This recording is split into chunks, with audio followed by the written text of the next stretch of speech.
दिवाळी सणादरम्यान बाजार उत्साही असतो, ज्यामुळे लक्षणीय आर्थिक उलाढाल होते. बाजारपेठ दिवे, मेणबत्त्या, रांगोळ्या, फुले आणि कपड्यांनी भरलेली असते. शहरातील रस्त्यांवरील फुटपाथवरही दुकानांमध्येही विक्री दिसून येते. ठाणे तुरुंगातील बंदींनी बनवलेल्या वस्तू आता विक्रीसाठी उपलब्ध ठेवण्यात आलेल्या आहे. दिवाळी सणासाठी ठाणे मध्यवर्ती कारागृहात हा विक्रीचा कार्यक्रम सुरू करण्यात आलेला आहे.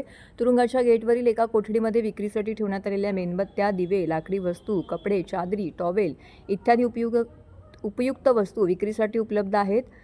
असं म्हटलं जातं की कोणीही गुन्हेगार जन्माला येत नाही. परिस्थिती आणि सक्ती त्यांना कैदी बनवते, कारण ते देखील मानव म्हणून त्यांच्या हातात कला आहे. ठाणे तुरुंगातील गुन्ह्यासाठी शिक्षा भोगणाऱ्या कैद्यांनी बनवलेल्या वस्तूंना दिवाळी सेल असं नाव देण्यात आलेलं आहे. त्याचं उद्घाटन आज जिल्हाधिकारी श्रीकृष्ण पांचाळ यांच्या हस्ते करण्यात आलं. याप्रसंगी तुरुंग अधीक्षक राणी भोसले आणि इतर तुरुंग अधिकारी आणि कर्मचारी उपस्थित होते. यावेळी बोलताना जिल्हाधिकारी म्हणाले की तुरुंगातील कैद्यांच्या जन्मजात प्रतिभेला वाव देण्यासाठी आम्ही सरकार आणि प्रशासनासोबत उभे आहोत. खरं तर जेव्हा हे कैदी शिक्षा भोगून समाजात परत येतात, तेव्हा त्यांना सक्षम व्हावे लागते, सन्मानाने जगावे लागेल. यासाठी त्यांच्या हातात कला असणं आवश्यक आहे. यासाठी तुरुंगात कैद्यांना विविध प्रकारचे प्रशिक्षण देऊन सक्षम बनवलं जात आहे.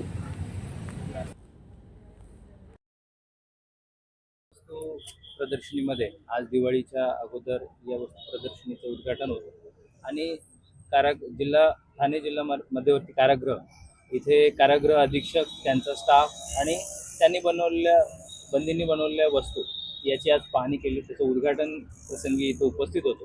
तर यामध्ये अतिशय चांगल्या सागापासून बनवलेल्या वस्तू ज्या आपल्याला मार्केटमध्ये जास्ती किमतीला पडतील, पण इथे कमी किमतीमध्ये उपलब्ध आहेत.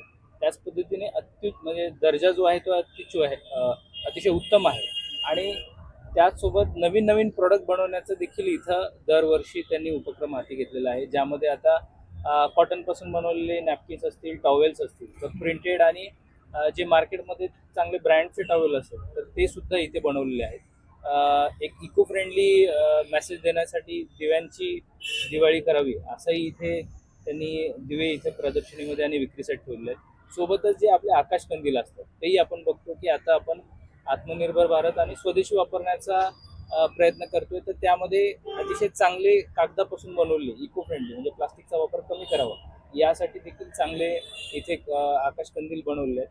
अतिशय चांगल्या पद्धतीने नियोजन आणि वस्तूंची प्रदर्शनी इथे ठेवली आहे. यासोबतच इथल्या प्रदर्शनीचा आणि मधल्या कारागृहांचा बघितल्यानंतर हे लक्षात येते की त्यांचा जो रिकामा वेळ असेल तो चांगल्या वेळेमध्ये, एक चांगल्या विचारामध्ये तो काम करताना नक्की जातो. असे कला असणाऱ्या गोष्टी केल्यानंतर तर त्या नक्की त्यांच्या एक रिहॅबिलिटेशन, त्यांच्या रिफॉर्म्स वरती देखील चांगला परिणाम होतो.